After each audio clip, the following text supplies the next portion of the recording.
प्रभु श्री श्री जगन्नाथ मंदिर ठारू मात्र 25 किलोमीटर दूर रे रहिछंती बाबा बराळ बालुंकेश्वर।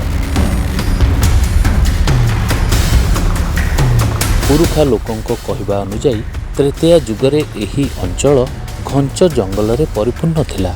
एही जंगल रे भृगु ऋषिंक आश्रम रहिथिला। प्रभु श्रीराम लक्ष्मण माता सीता वनवास समय रे एही स्थान को आसीथिले।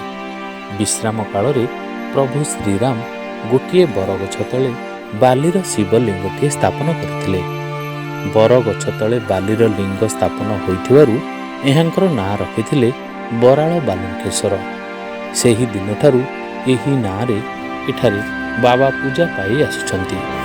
एहाकू गुप्त काशी मध्य कुहाଯାଏ।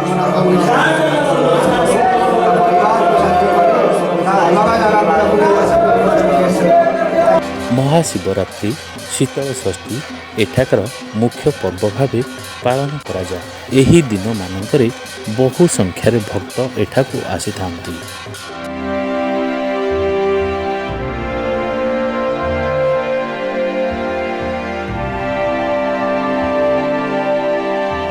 बराळ बालुंकेश्वर मंदिर पुरीर एक प्रसिद्ध मंदिर भावे परिचित।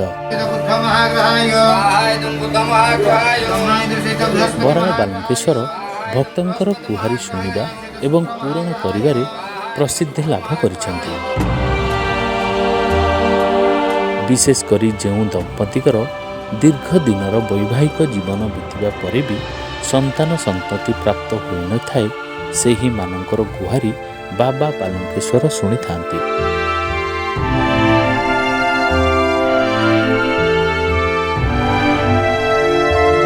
21 दिनर मानसिक रखिबा परे प्रभुंक पाखरे 108 गरा जल लागि करा जाई भोग अर्पण करा जाए। परे सेही दंपतिंकर संतान प्राप्ति होइथाए एवं यह 100% संभव होइथाए। एकथा एठाकू आसुथुवा प्रत्येक दिन अनेक संख्यार मानसिक रखिबा नै आसुथुवा दंपति माननकु देखिले सहजरे अनुमान करि हुए।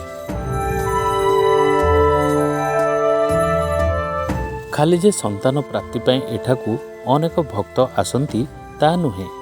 बड़ बड़ रोगरु मुक्ति पाई एठाकू बहु संख्यार भक्त माने आसीथांती।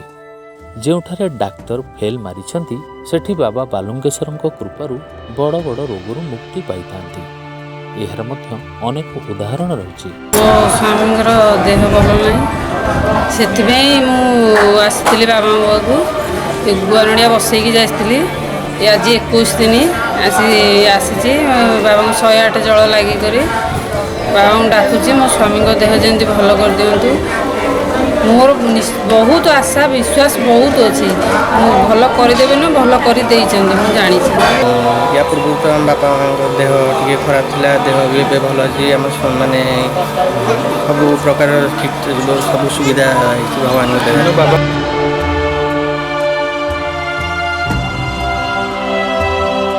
कहार विवाह विलंब होउछि तो कहार चाकरी विलंब, किए विदेश ग्रस्त करने को चाहूवा बेले किए करज मुक्त पाई बाबा को प्रार्थना करुछि। आउ बाबा भक्तंकर समस्त गुहारी शुणती। समस्ते कहती बाबा बालुंकेश्वर जीवंत ठाकुर, भक्तर डाकरे ओ करिबा ठाकुर।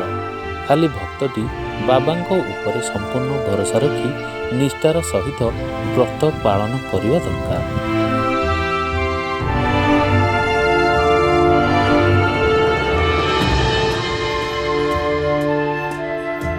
साधारणतः एठारे पूर्वरु परंपरा रही भक्तटीए निजर जो समस्या लाघव पाई आसी थाए सही समस्या को प्रभुंक आगरे जणाई गुआ नड़िया को मानसिक भावे अर्पण करिथाए एवं सेही दिन ठारू 21 दिन पर्यंत व्रतरे रही थाए।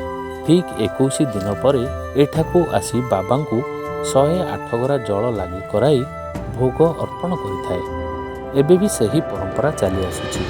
प्रतिदिन शह शह भक्त गुआ नड़िया बसाई मानसिक रखुछंती।